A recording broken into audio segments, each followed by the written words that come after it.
Here are some terms to memorize. Gotta love some of these being those Latin terms and legal terms. We've got Respondeat superior. This is the legal doctrine according to which an employer is responsible for the actions of its employees performed during the course of their employment.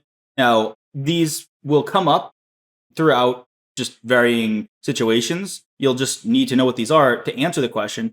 Or you could see a multiple choice question asking, giving a definition and asking which term it's talking about, or giving one of these and having you give the definition out of 4 possible choices. So make sure you memorize these terms. We've got novation. This is the process of substituting a new contract or agreement for an existing one, effectively replacing the original parties or obligations with new ones. And you can see a lot of this in contract law as well. This is, again, just definitely know all these terms.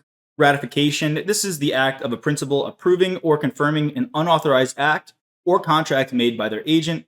By ratifying the act, the principal becomes bound by it. We'll see pretty much all of these come into play later on. Fiduciary duty, a legal obligation of loyalty and trust that requires one party, known as the fiduciary, to act in the best interests of another party.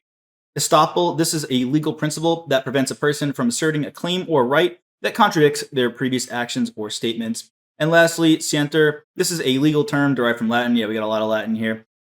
If you wanted to know the Latin origins, there you go. In the context of torts and securities law, Scienter refers to the mental state of a person who intentionally or knowingly commits a wrongful act, such as fraud or misrepresentation.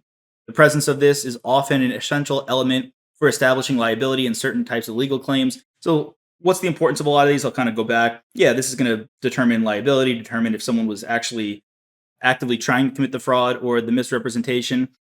This is just a principle. Make sure you know that. This is a duty that a lot of people throughout this course we've talked about have. Ratification. Let's say I'm an agent and the principal says, go out and buy houses A, B, and C, and then I buy house D. Well, the principal didn't actually ask me to buy house D on behalf of them. However, they can ratify my decision and basically saying I approve of it after the fact. Novation. So this is just saying replacing the existing agreement with a new one, and that's fine. Respondeat superior. This it kind of deals with the actions within the scope of employment. We'll talk a lot more about that. Give situations, lots of examples in which the principal is responsible for the actions of the employees performed during the course of their employment. Now, there are varying situations, lots of questions. Who gets sued? If I work for an accounting firm and I commit fraud, the client can sue me. Can they sue the employer? Can they sue the accounting firm? And to which I'd say, well, this is America, you can sue anyone, right? And that's the answer I've actually gotten from a lot of candidates I've worked with. And yes, that is true. However, there are going to be questions about, like textbook wise, who can you actually sue? And more so, who would it be the correct person to sue? And also, who would most likely win in a lot of situations? So those will be a lot of examples that we'll see going forward. Hey there! Are you ready to not only pass your CPA exams, but truly understand and enjoy the material while studying? I know it seems impossible, right? Especially to enjoy the material? We'll do it together.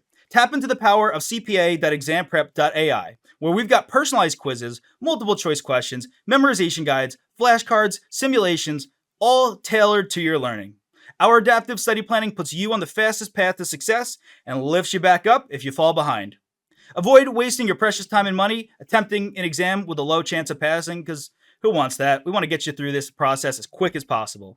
Our exam readiness prediction lets you walk in with confidence, knowing that you're prepared for success on exam day. Thankfully, there's no payment method needed to get started, so why don't you come join us? Visit cpa.examprep.ai and let's achieve your exam success together.